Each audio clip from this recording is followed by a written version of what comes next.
Renzo, Saysay, Chodoro, mga idol. Ito yung kauna-unahang nag-practice sa atin dito sa tindahan, ano. Sobrang nakaka-proud lang talaga, no, yung mga tinuturuan natin or yung mga nagpa-practice sa atin dito, guys, mga nakakaalis sila. Yung iba nasa Canada, yung iba nasa UK. Ngayon si Renzo, Saysay, Chodoro. Australia naman ang pupuntahan nito ni Master. Bali, dalawa nga pala silang nakapunta ng Australia. Yung isa nauna na roon, si Sir Carlo Noriesta, Master. Shoutout sa'yo. At syempre may page din siya, puntahan nyo rin yun. O si Boy, para sa ganon, pwede kayong magtanong-tanong sa kanila kung paano sila nakapag-apply papuntang Australia, guys. At syempre, baka makatulong din sila sa inyo. Lalo na yung mga nag-a-apply at malay nyo, kayo naman yung susunod na makakalipad, diba guys? Basta tuloy-tuloy lang tayo sa ginagawa natin. Focus lang tayo palagi sa goal. Kung isa ka nga rin sa mga nangangarap makapag-abroad bilang isang butcher, lagay mo naman dyan sa comment section kung taga saan ka at kung ano ang bansa ang ina-applyan mo. At syempre, magbigayan na rin kayo ng mga tip at idea dyan sa comment section. Sa mga magsisimula pa lang sa pagbo-butcher, guys, huwag kayo mainggit sa mga aalis na, no?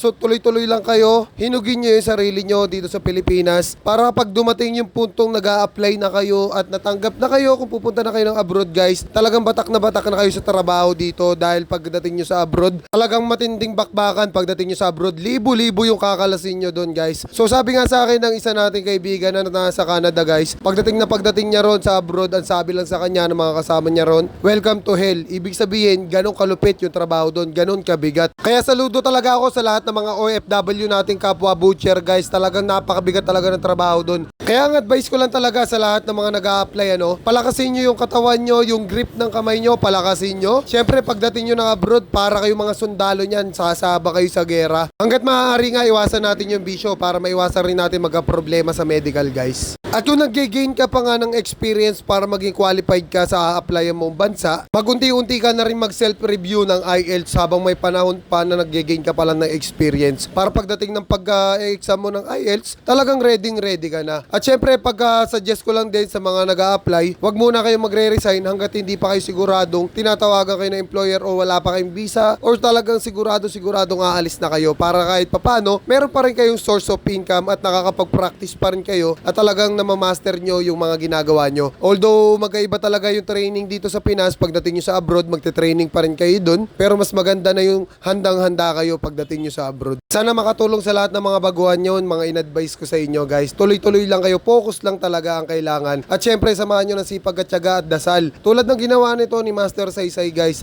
Talagang matyagang nag-antay to. Talagang sinipagan niya lang yung pagpapractice niya. Tapos nag-antay lang siya ng matagal. Medyo halos 1 taon din ang inantay nito, guys. Ganun katagal ang proseso ng mga nag-a-apply, guys. Kaya huwag kayong maiinip, huwag kayong mawawalan ng pag-asa. Basta tuloy-tuloy lang kayo sa pangarap nyo, mga idol. Isa ako sa naniniwalang makakaalis kayo lahat. Tulad nga ng sabi ng mga matatanda, pag meron kang tinanim, meron kang aanihin. Kaya good luck sa journey mo, Master Saysay. At syempre, isa ako sa proud talaga na makakaalis ka papuntang Australia. At kay Carlo Noriesta, may page din siyang Aussie Boy. Shoutout sa iyo, mga idol. Shoutout din sa lahat ng mga kapwa nating butcher na OFW. San man kayong sulok na mundo. Hanggat maraming nangangarap na mga baguang butcher, hindi ako titigil sa ginagawa ko. At nagbubunga na yung mga ginagawa natin, guys. Ako nga pala si Kim Jo, Mr. Butcher in the Philippines. Yung pagiging butcher ko naman, nagamit ko naman sa pagnenegosyo. And peace out.